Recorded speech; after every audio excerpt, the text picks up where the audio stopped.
Hey guys, this is Joe Tech from JoeteckTips. We're on Facebook, Twitter, and Instagram.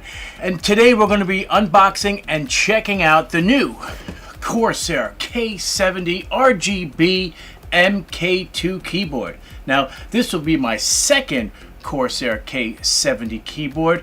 This happens to be the MK2. So let's check out the differences. Let's do an unboxing of it and check it out.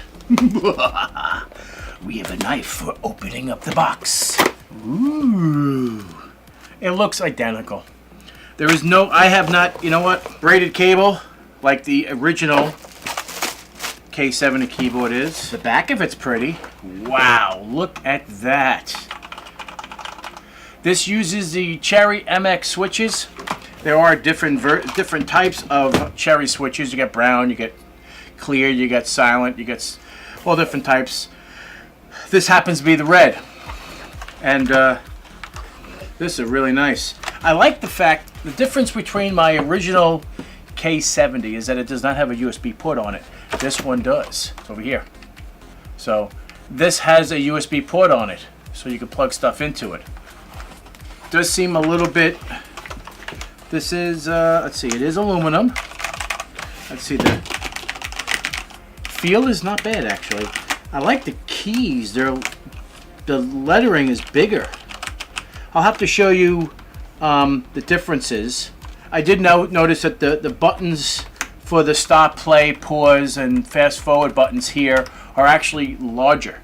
They're much larger than what the original keyboard has. The mute button and the volume control are still together. However, the brightness and the I guess the brightness button, the lock button, and now there's a new profile button. You can have different profiles with this one, which is nice. This keyboard, the MK2, has 8 megs of memory for onboard storage. My bottom of the keyboard definitely does not look like this. This is pretty snazzy looking. Looks like you can actually run cabling through here. Additional buttons. So you have FD, ER, QW, and the standard WASD keys if you want to change them out. They're a different color. So you have a key remover here to remove the actual keys itself, and that's it. And then the I guess the wrist rest, which is here. Well, actually, this is a really nice wrist rest. Completely different than the other one I have. We're definitely going to have to play with this and see how this works, because this looks nice. So let's go check it out and give it a shot and see how it works. We don't know. I'm not sure it's going to be any different, but we'll be right back. Let's check this thing out. Hey guys, this is the iCUE software for the K70 MK2 keyboard. Now what's interesting here, I'm just going to go over this really quick. You have 3 profiles here that are loaded into the system when the computer is booted up, and then you have 3 that are stored locally on the actual keyboard itself.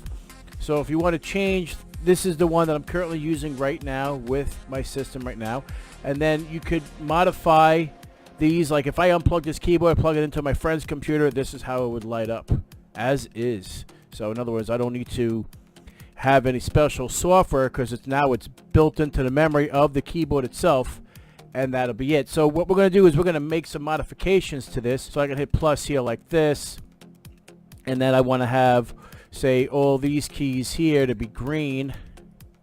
Escape, Control, Shift, Enter, backspace, these keys here, and then we can choose a color, say green, and then now that's green. Apparently we have a maximum number of predefined effects in a hardware profile is 5. There we go. So now we have all the keys. So we go with Save Profile, Gaming 1, Save.